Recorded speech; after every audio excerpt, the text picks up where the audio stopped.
After all, or to what you do next, what shall you do with...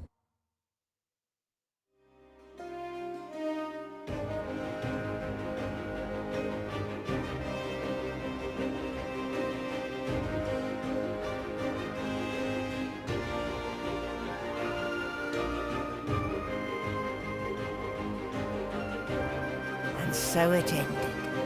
A tale that began with my own ill-fated attempt to rid the world of the God-woken.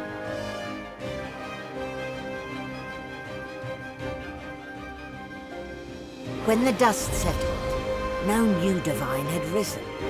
Instead, all Source was released into the world for all the people and every creature to share. Everyone was now a sorcerer. And united, the peoples of Rivellon pushed back the God King into the very depths of the void. This ushered in a new golden age of peace and prosperity. But alas, it was not to last. With many greedy for wealth, power and position, the struggle soon began anew.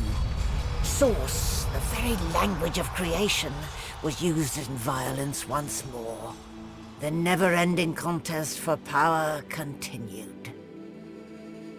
As for me, my last hope of ever being freed of the God King's terrible tyranny faded when the God-woken failed to seal the veil. An eternity of pain and suffering is mine, in service of the King, until the day I am freed, the day the God King returns.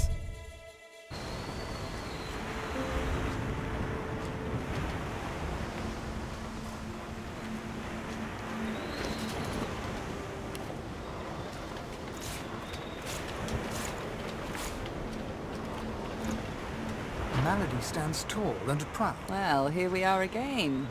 You get an eyeful. I have a lot of planning to do. She drums her fingers. All that work, all that effort, tossed into the gutter like a you say that now. Let's see how you feel when you realize... Never mind. She fingers the mask. We've come a long way together. She looks you... I guess take a moment. Relax. Enjoy. I certainly plan to do the same way I do everything, of course. Oh, perhaps up until we... Well, well, look what the cat dragged in. A God-woken. But what good is it to be God-woken? Don't fool yourself. In the absence of a master will rise. As long as there is power, there is conflict. Source for all? In that sense, I suppose I should look upon it all as an opportunity. People crave authority. They'll please. I'm not a dilettante. He sighs. But come, we'll not part on back home. After all, I've dragons. There may I do so to sit to... Oh, remember not. Now, what's that? My...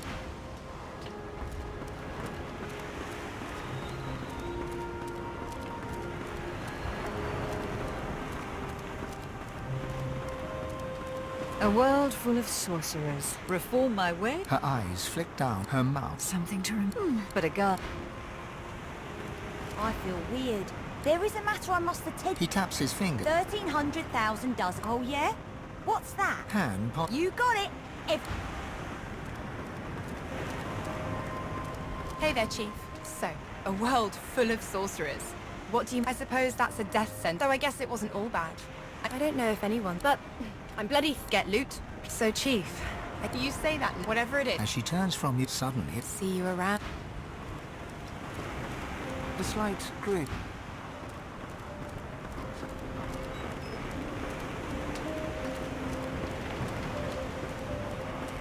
Fane is reading... I see. He glances with a grin. Well, well.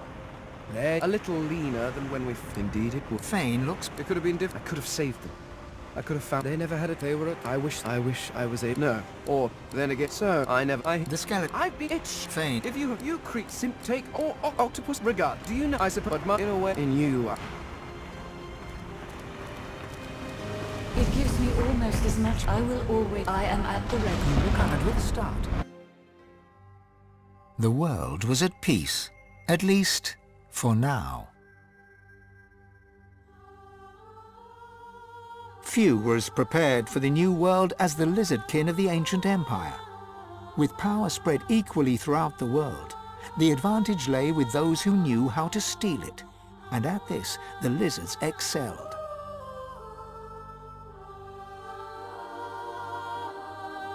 Justinia returned to her throne. Under her rule, the Dwarven kingdom prospered, until 2 years later, a jealous lover stabbed her in the heart with a mutton fork.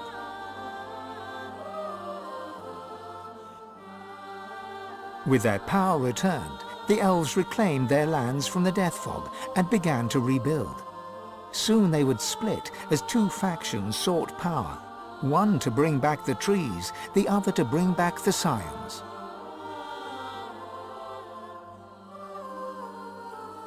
A dwarven joke did the rounds. It ends with the punchline, "So Lucian dropped the Death Fog on them again."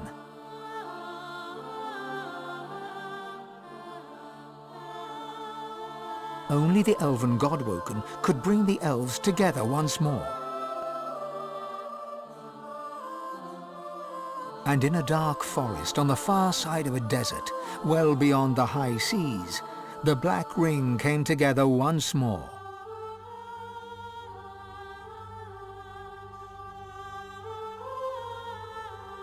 The island of Fort Joy, the old redoubt of the Source King Brachus Rex, was turned over to the people of Driftwood to use as they wished.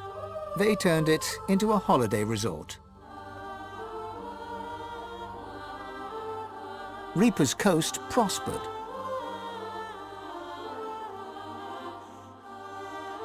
The fisheries returned, and the fertile farmlands produced the greatest harvests the surviving farmers had ever seen.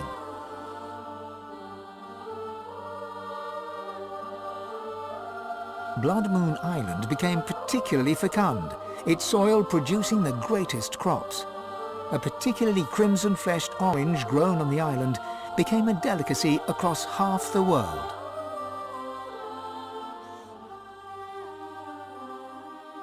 The Black Pit took fire. The oil there burns still.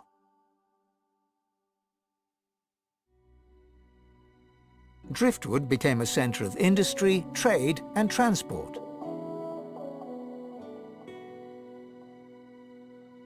Your lizard lover from the Black Bull Tavern finally returned to the ancient Lizard Empire, there to found the newest and most popular of all the houses, the House of Love.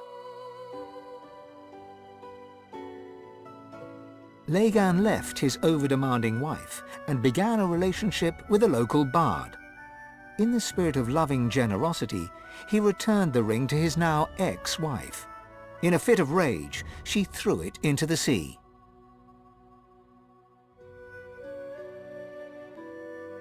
The nameless isle had vanished. Although only open water remained, by instinct ships would steer clear. None of the captains could articulate why. Millennia later, adventurers would come in search of the legendary divine city of Arx and the crypt of the great Lucian. None would pass the path of blood. Young Han went into the theatre and became one of the realm's most popular actors. Almira and Mihaili settled in an abandoned homestead. The locals liked and respected Almira. She never wanted for help, and deals always fell to her favor. Outsiders were often suspicious, but no local would speak against her. With no new divine, Malady found herself in a predicament. She had an important problem to solve, but no ally strong enough to call upon, and so her search continued. Having performed the greatest act of necromancy in history, Tarquin found the new world unchallenging. He became obsessed with rumors of another plane of existence. One day he vanished and was never seen again.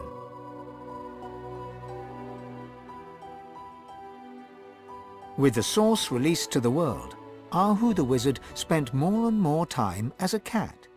One day he decided he would not change back.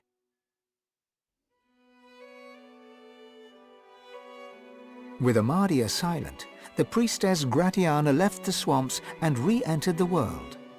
With more undead than ever before, she founded an abbey in the Dragonspine Mountains, offering them shelter from hatred and fear.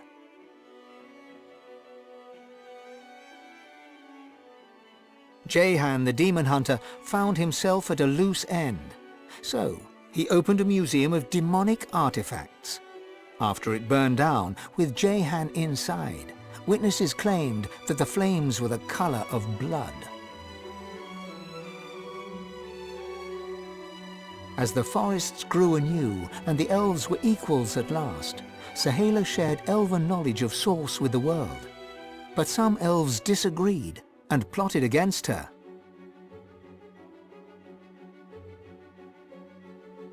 Chief amongst her opponents was Tova, Sahala's own mother.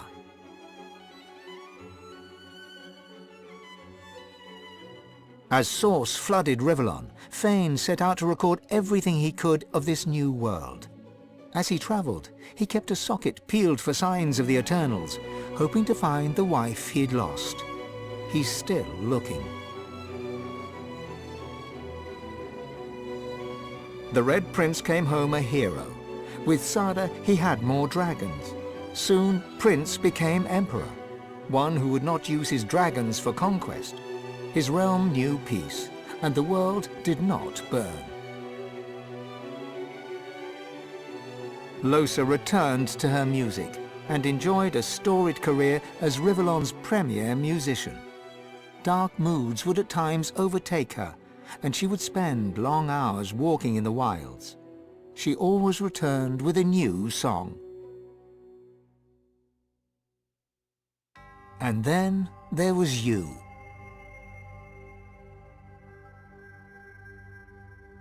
You returned to the world a sorcerer among many. Your future was yours to decide. Did you accept your new status with humility? Only you know the truth. Only you know if you atone for your sins.